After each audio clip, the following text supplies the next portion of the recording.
A gente vai voltar às ruas da cidade de São Paulo. Agora há pouquinho estávamos conversando com a Camille sobre chuva e agora vamos falar sobre calor e baixa umidade. São as condições que juntas facilitam demais a propagação do Aedes aegypti.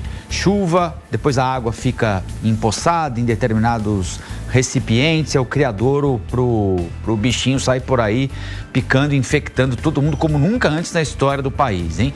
Mas em Roraima a situação da baixa umidade do calor é de fato muito grave, não é isso, Camila?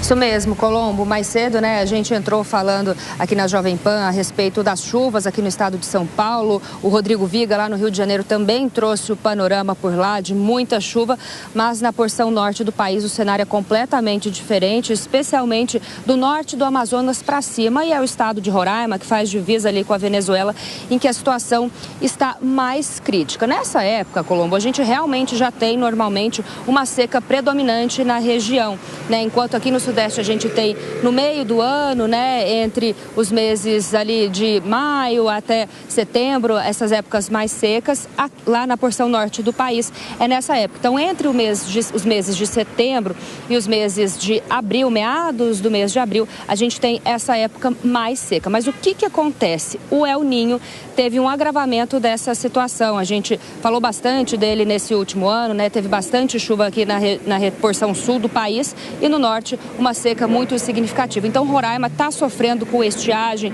um volume hídrico muito menor, com escassez de água, também focos de incêndio. De acordo com o Instituto Nacional de Pesquisas Espaciais, são mais de 1.600 focos de incêndio por lá.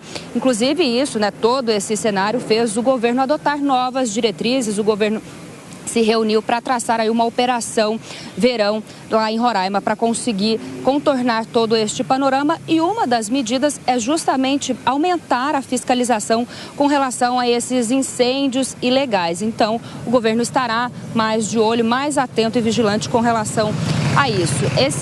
Durante essa semana também, no Congresso Nacional, o senador Chico Rodrigues, do PSB de Roraima, ele pediu ajuda do governo federal, né, auxílio, falando em tragédia ambiental. Então, a gente sabe que é um cenário muito complicado, toda essa escassez hídrica, é um cenário que a gente já esperava, né, com relação a essa seca, porque é um período realmente de seca, mas ele foi agravado justamente em função do El Niño. Para esses próximos dias, há uma possibilidade de chuva ali em Roraima, mas isso ainda não é o suficiente para reverter toda a situação por lá, Colombo. Obrigado, Camila. Camille conversando com a gente ao vivo e direto de São Paulo.